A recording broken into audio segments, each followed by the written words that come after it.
Dad always said my brother, Lucas, was the real legacy. I was the soft one, the creative one, the one who doesn't understand business. Translation: I was the daughter. So when Dad gathered us in the oversized leather and oak study, the same room where he taught Lucas to throw a baseball and taught me to sit still, I already knew what was coming. But knowing doesn't make it hurt any less. Dad cleared his throat, hands clasped behind his back like he was addressing a board meeting. We've decided, he said, glancing at Mom. It's time to transfer the assets.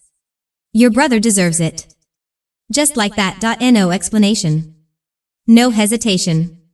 No acknowledgement that I spent years running numbers for the company behind the scenes while Lucas played executive dress-up. They gave him everything, the house, the cash, the company, and I got a pat on the shoulder. A thin, brittle smile from Mom. A promise of you'll find your path, honey.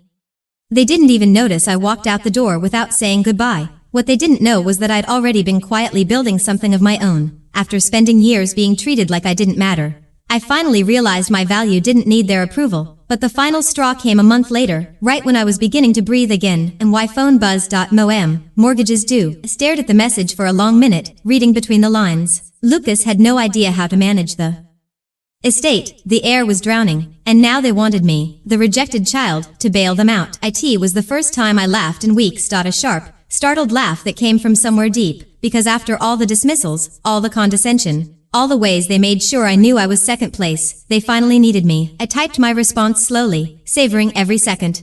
Ask your heir, and I hit send. What they didn't know, what none of them suspected, was that I was about to make the biggest move of my life. The kind of move that turns the girl no one believed in, into the woman no one can ignore. This wasn't just about revenge. This was about claiming the life they told me I would never deserve. And I was ready. The morning after I sent the text, my phone started its relentless buzzing. Mom, Dad, even Lucas. I didn't answer a single call.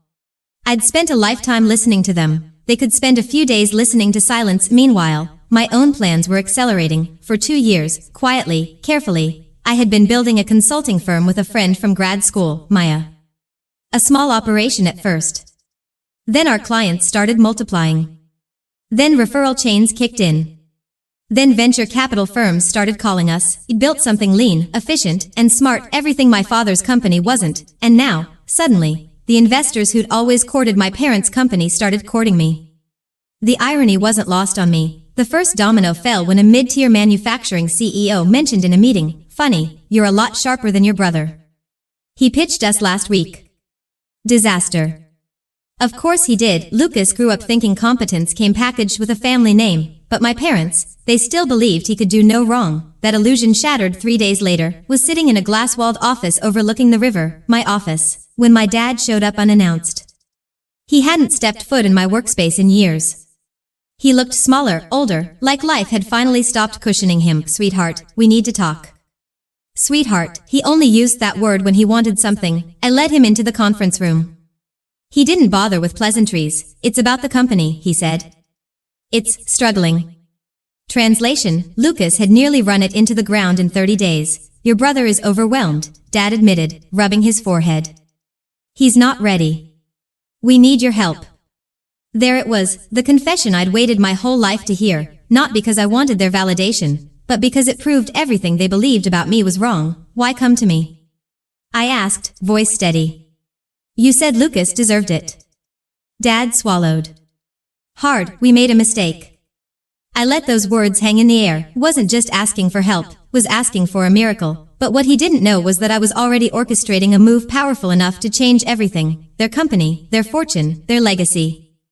And tonight, those pieces would finally lock into place. That night, the family gathered around my parents' dining table. The same polished mahogany where I'd spent years being talked over, dismissed, and compared to Lucas. Now the roles had reversed. Lucas sat pale and sweating. Mom's mascara was smudged. Dad looked like he hadn't slept in days. And I walked in calm. Controlled. Powerful. Dad cleared his throat. "The board is considering voting Lucas out," he said quietly. "They want someone who can stabilize things." He didn't look at me, but the implication was obvious. Then Mom said the words they dragged me here to hear: "We want you to take over." I almost laughed. After everything they'd done, they thought the prize I wanted was the same crown they denied me. No, I hadn't built my empire in the shadows just to take a seat at their table. I wanted my own. "I won't take over," I said simply. Mom blinked. But you're our only hope. I leaned forward. No. I'm your last hope. And that's exactly why I'm saying no. Lucas's voice cracked. So you're just going to let it die? It's not dying, I replied. It's being acquired. Dad's head snapped up. Acquired by who? I slid the documents across the table by me. Silence. Mom's jaw dropped. Lucas went sheet white. Dad stared at the papers like they were written in fire. While they had been handing everything to the Golden Sun, I'd been raising capital, building partnerships, positioning myself, and now, they're failing. Debt-ridden company wasn't worth even a fraction of its former value, but I could save it, on my terms. Dad's voice cracked. You planned this. I met his eyes. You taught me strategy, just not the way you meant to. Mom reached out, desperate. We can renegotiate. We can't, I said. The board already approved the sale. It's done. That was the final blow. I stood, gathering my bag. At the doorway, I paused. Oh, and the mortgage? I added lightly, still think you should ask your heir. Lucas's face crumpled. I walked out of that house, not victorious, not vindictive, but free, because real revenge isn't about taking the throne. It's about building your own kingdom so powerful, the people who underestimated you end up working for you. And by Monday morning they did.